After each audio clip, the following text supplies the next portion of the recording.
When we forced the airlock open, the smell hit us first. It didn't smell like a machine. It smelled like a slaughterhouse.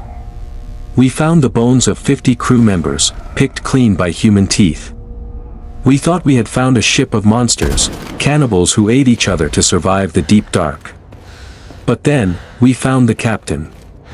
He was sitting in his chair, dead from starvation, with a fully loaded pistol in his hand.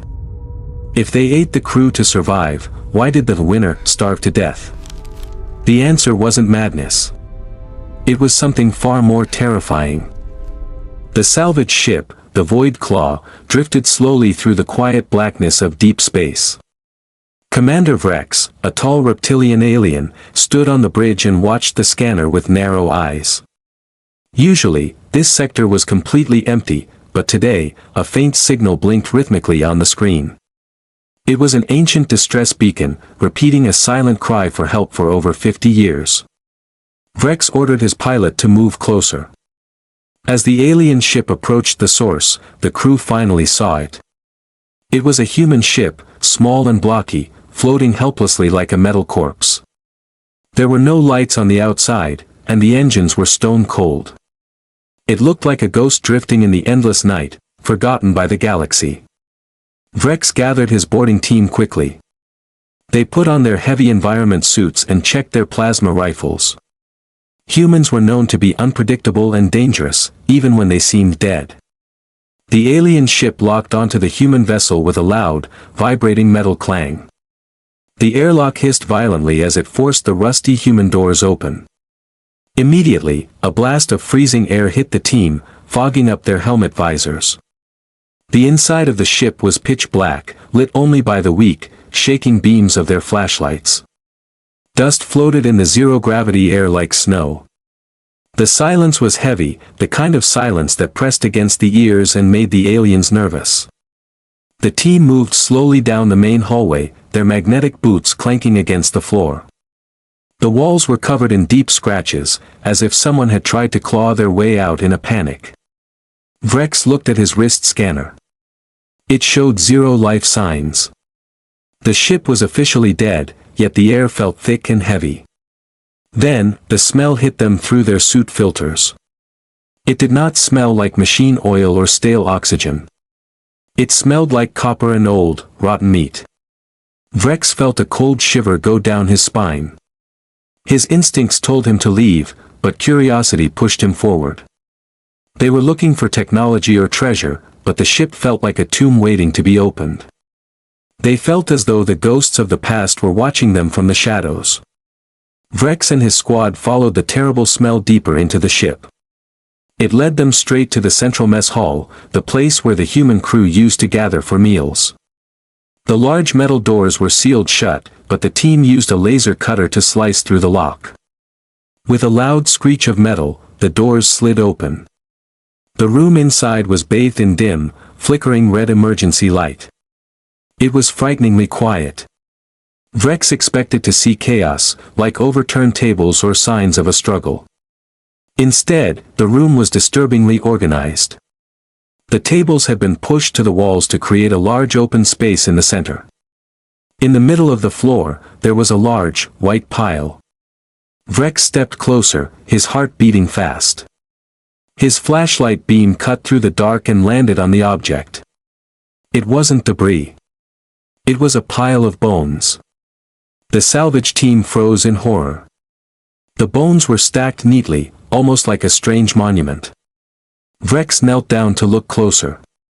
He picked up a long bone, likely a femur from a leg. It was completely clean. There was no meat left on it. He shone his light on the surface of the bone and saw something that made his stomach turn. There were deep scratches and grooves. He recognized the shape immediately. They were teeth marks. Human teeth marks. There were no signs of alien claws or laser burns. The truth was simple and terrifying.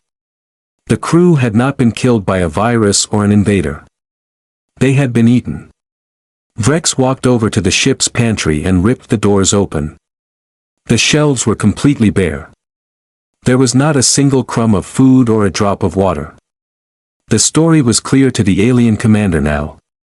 The ship had been lost for too long, and the supplies had run out. Vrex looked back at the pile of bones with pure disgust. He believed that the humans had turned into savages. He imagined the strong crew members hunting the weak ones, killing them for meat to stay alive. In the eyes of the Galactic Union, this was the lowest, most evil act possible. Vrex spat on the floor. He no longer saw this as a tragedy. He saw the humans as space rats, monsters who ate their own friends. He tightened his grip on his rifle, knowing that the winner of this cruel game might still be alive somewhere on the ship. The idea of a survivor haunted Commander Vrex. Logic told him that if the crew had eaten each other, there had to be a winner. He imagined a single, crazy human hiding in the dark vents, waiting to strike. This survivor would be the strongest and meanest of them all, a monster who had feasted on his friends to stay alive. Vrex signaled his team to move in a tactical formation. They aimed their weapons at every shadow and every open door. The ship groaned around them, the metal walls contracting in the cold. Every creak sounded like footsteps. At one point, a heavy pipe fell from the ceiling with a loud crash. The entire alien team spun around and almost fired their plasma rifles, their hearts pounding in their chests. But there was nothing there, just the empty, freezing silence of the dead ship. They pushed forward toward the bridge, hoping to find the ship's log to confirm their fears. Just outside the medical bay, Vrex's boot hit something on the floor. It was a small electronic tablet, a personal data pad covered in a thick layer of dust. It belonged to the ship's doctor. Vrex picked it up and used his suit's computer to bypass the weak human security lock. The screen flickered to life with a crackly blue light. Vrex scrolled to the final entries, expecting to read about a violent mutiny or a war for food. He wanted proof that the humans had turned into animals. But what he read was far worse than simple violence. The entry was dated 4 weeks after the engines failed.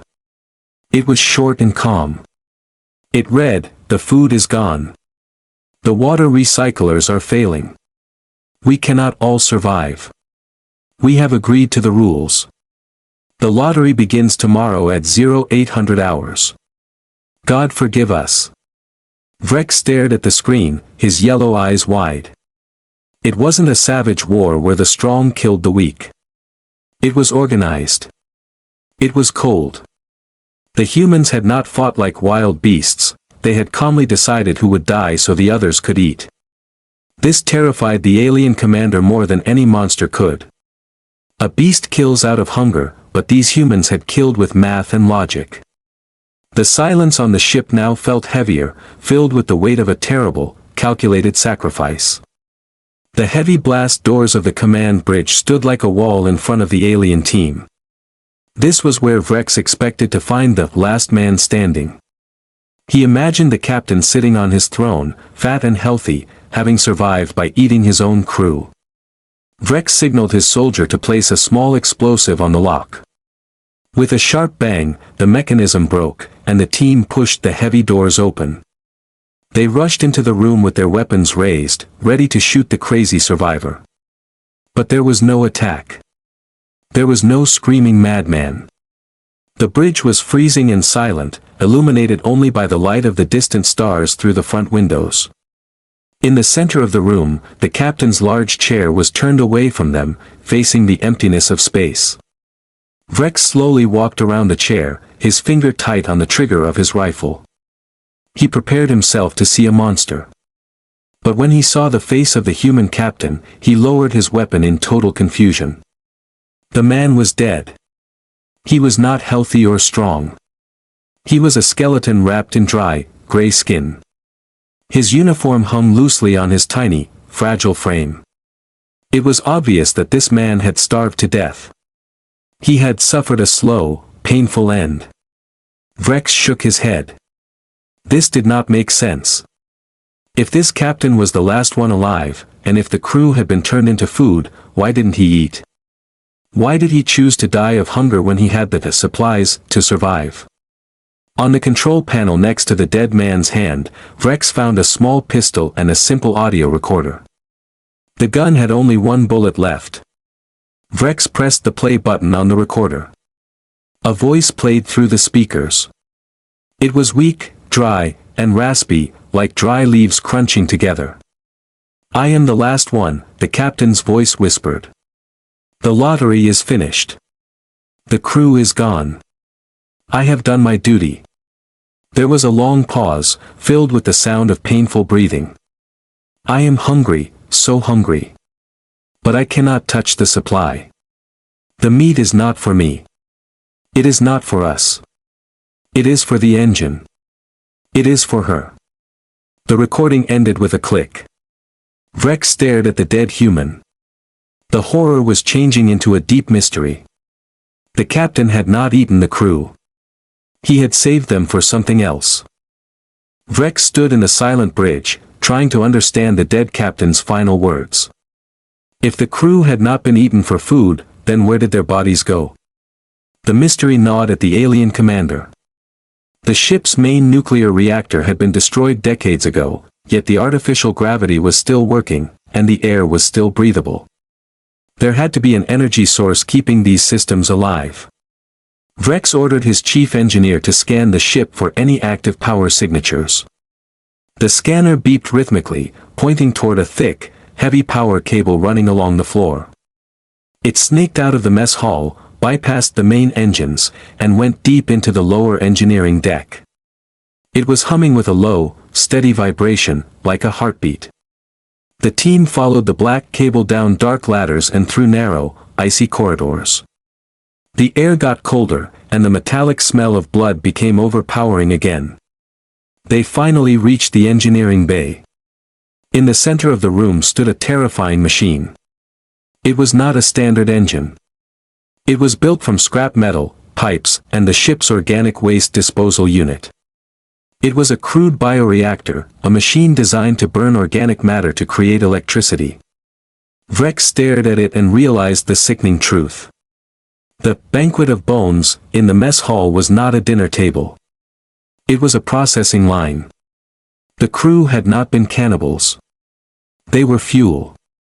The humans had sacrificed themselves, one by one, to keep this ugly machine running. They had willingly given up their lives so their bodies could generate electricity. But power for what? Vrex traced the output cable from the gruesome machine. It did not power the engines. It did not power the lights on the bridge. The thick cable ran across the room and plugged directly into a single, heavily reinforced door at the very back of the bay. The entire sacrifice of 50 human beings was focused on keeping that one room alive. Vrex realized that whatever was behind that heavy door was worth more to the humans than their own lives. Vrex placed his clawed hand on the heavy locking mechanism of the final sealed room. He expected to find a secret weapon, a prototype bomb, or perhaps crates of rare diamonds. In his experience, species only went to such extreme lengths to protect power or money. The door hissed loudly as the ancient seals broke, releasing a cloud of cold, white steam into the corridor. Vrex stepped inside, his weapon raised, ready for anything. But the room was small, clean, and completely empty, except for one large machine in the center. It was a high-tech cryostasis pod, glowing with a soft blue light. It was humming gently, powered by the terrible sacrifice of the crew outside. Vrex wiped the thick frost off the glass window to look inside. He did not see a weapon. He did not see gold. Inside the pod was a small human child, a girl no older than 7 years old.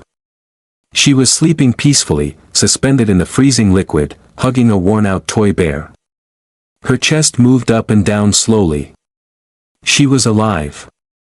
Taped to the glass was a piece of paper, yellow and brittle with age. Vrex leaned in to read the shaky handwriting. It said, "She carries the immunity. She is the only hope for our colony. We are just the fuel to get her home. Do not wake her until she is safe." The alien commander felt his heart stop for a moment. The truth hit him like a physical blow. The horror of the bone pile and the bioreactor vanished from his mind. In its place, he felt a deep, shaking respect. These humans were not monsters. They were guardians. 50 grown men and women had systematically ended their own lives, one by one, to keep the lights on for this single child. They had starved and suffered in the dark for decades just to ensure she had a future. Vrex lowered his weapon and bowed his head. He turned to his stunned team. "Tow this ship," he ordered quietly. "Treat it with honor. We are not towing garbage. We are towing a temple." As they left, Vrex looked back one last time at the captain's corpse and offered a slow, respectful salute. The humans were terrifying, not because they were savages, but because their love was strong enough to conquer death itself.